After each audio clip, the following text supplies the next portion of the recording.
नमस्कार, मी सुचिता कुलकर्णी. आपण पाहत आहात जागतिक न्यूज चॅनल. पाहुयात आताची ठळक बातमी. मुंबई नाशिक महामार्गावरील शहापूर जवळ मोठी वाहतूक कोंडी. वाहनांच्या तब्बल 7 किलोमीटर पर्यंत रांगा. प्रवासी भोगतायत मरणयातना. मुंबई नाशिक महामार्गावर मोठी वाहतूक कोंडी झाल्याची माहिती समोर येत आहे. ठाणे जिल्ह्यातील शहापूर जवळ वाहनांच्या तब्बल 7 किलोमीटर पर्यंतच्या रांगा लागल्या आहेत. त्यामुळे वाहन चालक त्रस्त झाले असून वाहतूक कोंडीपासून सुटका नेमकी कधी होणार असा सवाल उपस्थित करीत आहेत. सध्या ट्रॅफिक पोलिसांच्या वतीने वाहतूक सुरळीत करण्याचे काम सुरू आहे.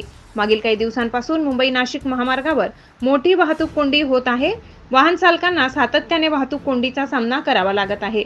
शहापूर तालुक्यात विविध ठिकाणी गेल्या 3 वर्षापासून आसनगाव वाशिंद गावाजवळ पुलाची कामे अत्यंत संथ गतीने सुरू आहेत.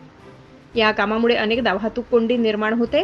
पोलिसांकडून तातडीने ही वाहतूक कोंडी सोडविण्याचे प्रयत्न केले जात आहेत. मात्र यावेळेस सलग 8 दिवसांपासून परिसरात मोठी वाहतूक कोंडी होत आहे. त्यामुळे शहापूरहून कामानिमित्त ठाणे आणि मुंबईकडे जाणाऱ्या नागरिकांना मोठा त्रास सहन करावा लागत आहे.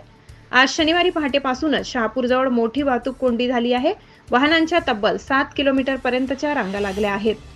आटगाव पासून पुढे चेरपोली, शहापूर, आसनगाव, वाशिंद पर्यंत या वाहनांच्या रांगा आहेत. त्यामुळे वाहन चालक त्रस्त झाले असून यापासून सुटका कधी होणार असा प्रश्न उपस्थित करीत आहे. सध्या पोलिसांकडून वाहतूक कोंडी सोडविण्याचे प्रयत्न केले जात आहेत. मात्र त्यांना खूपच अडचणींचा सामना करावा लागत आहे.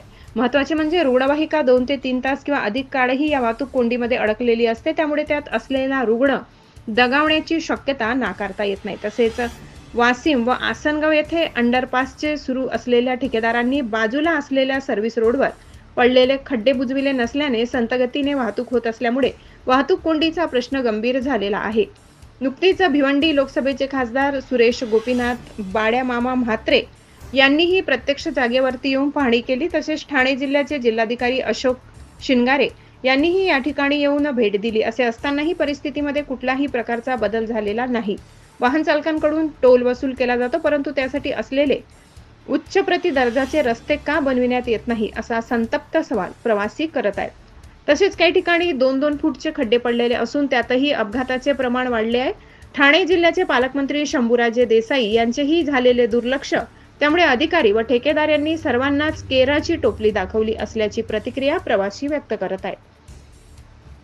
साजिद शेख, शहापूर. ताज्या घडामोडी पाहण्यासाठी जागतिक न्यूज चॅनलला सबस्क्राईब करा, शेअर करा आणि बेल आयकॉन दाबायला विसरू नका. जागतिक न्यूज चॅनल सोबत रहा अपडेट.